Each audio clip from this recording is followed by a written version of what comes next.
If ever you hear someone say, I can't think of any more ideas about that subject, deny it, refute it, because it isn't true. There are infinite ideas out there, infinite. And if we are open to them, they will come to us. I've presented over the last 4.5, getting on towards 5 years, 756, 756 different talking head videos on public speaking and storytelling. And sometimes I think to myself, how do I come up with something different? Well, they're not always different, but they're a slightly different slant in each case. I got an idea today whilst I was walking, and I always carry a little notebook with me so I can jot down that idea quickly so it won't be lost. So when I came home from my walk, I recalled what I'd written in the notebook. And the note went along this lines.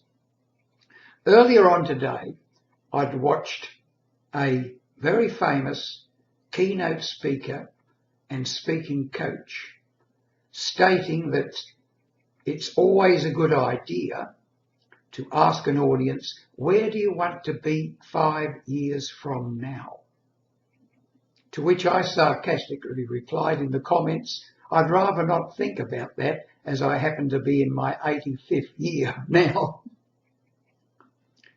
But the point is, this gave me the idea of the audience and audience relevance. I can recall when I first took voluntary redundancy, and that was a couple of decades ago, I got a job, a volunteer job, with Mission, Sydney City Mission. And one of my jobs was to give little lectures to various people. And I can recall there were about half a dozen teenagers in the room, and they were whinging away. We don't know what to do. There's nothing to do. It's so boring. So I asked them all to come over, and I opened the front door and said, come on out here. And they all sort of came out wondering what was going on. And I said, take a look around you. What's that?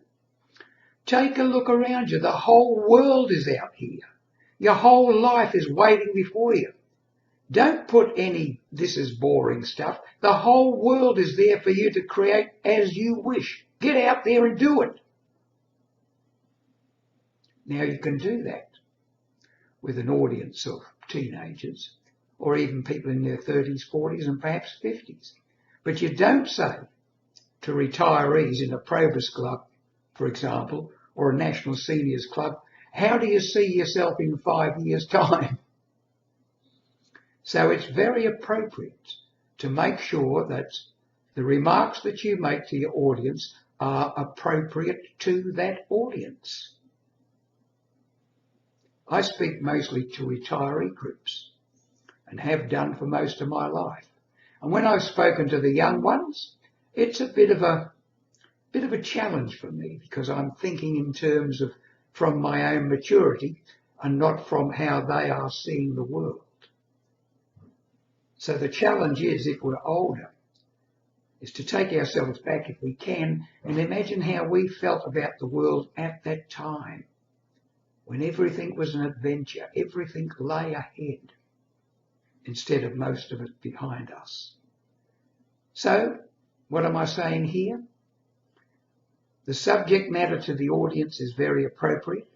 You need to know your audience and you need to say the right things to that audience. But the other point I'm making here is this. Ideas are infinite on any subject, but they won't come to you unless you're open to them. And if you want to be open to them, if you want to open yourself up to new ideas, keep a notebook. When any idea appears or occurs to you, write it down. This encourages the universe to keep providing you with ideas. Don't lock down. Be open. creativity and ideas will then be forthcoming.